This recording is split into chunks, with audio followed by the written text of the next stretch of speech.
Right, so going to change the solenoid. There's the new one in the pack. Trying to find the solenoid. Obviously, if you look for that connector there with the two pin. Now the solenoid is usually either right on top or next to the starter motor, which is down on top of the engine, down there, or right next to the battery. So in this case, it's right next to the battery, and it's behind this this panel here, which is a bit of a pain. Means I've got to take the back box off the grab rail and undo this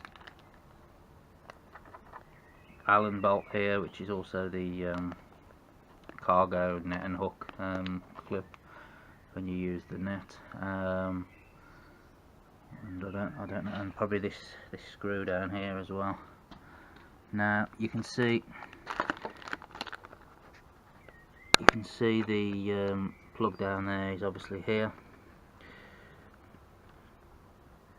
There's that 2-pin plug, and that runs, if you follow it down along here, so if you just see that red cap there, that's on the solenoid, and you can just about see the back cylinder there of the solenoid itself.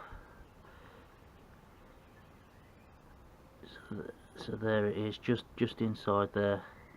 You can just see that the metal glint in there of it, and the 2 screws, I think there, 2 bolt nut caps, should we say, of the solenoid. It's just where that red cap is, and that cylinder back through that gap there. Okay, so it's not in the best of places, I'm afraid.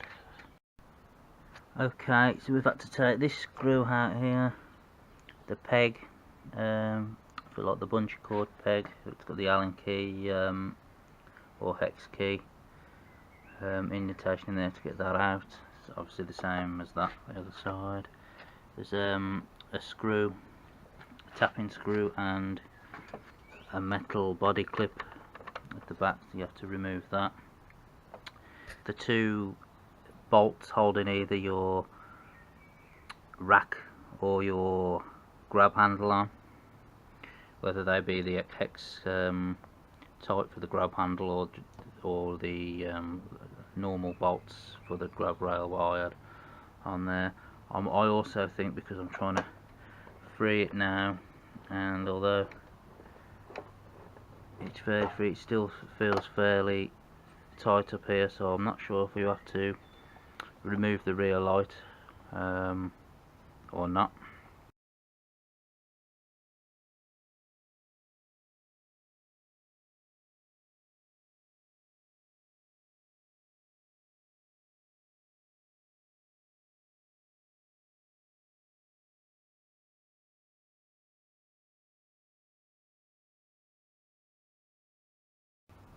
That's probably something for me to try now. But you can see the solenoid now clearly in there now, where it is. Obviously you'll want to memorise which connectors go on where, and obviously you live in an age where you've got a camera, so if you're not sure, I'd take a photo of the which polarity of the wires goes where, or if you can see it on this video. Obviously it's on this video, but that'll be later on when I get it out and it's more clear. I might even be able to fish it out and put the new one in without just by pulling it back here. So I'll have a look. Okay, so the answer is yes, you can fish it out just by prising the front part back and not having to mess around too much with undoing the light probably and taking that out and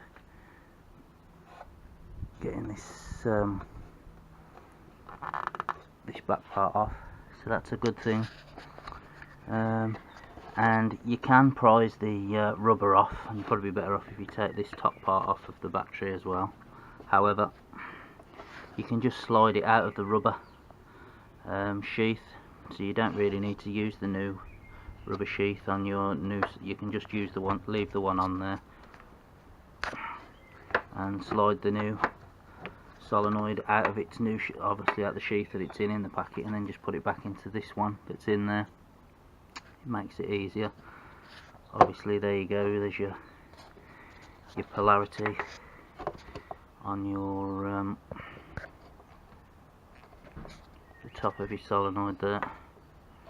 So we can see that there. All you need to do really is just obviously swap that over, get it into position, and just take that one straight off there onto there, that one off there onto there, and then plug in. You should be away to go, and you can slot that new one back in then. That's it obviously for the connections once you've got it all connected up, plugged in.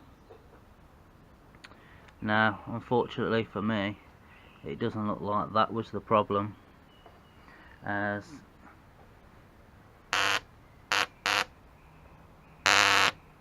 that one's making the clicking noise as well, the brand new one. So there's no way that the brand new one's got anything wrong with it, and there's no way that the pair of the two solenoids have got anything wrong with them. So it's obviously something's wrong with my starter motor, so I'll probably have to replace that. So I'll keep the old solenoid, what I took out as a spare, as there's obviously nothing wrong with that.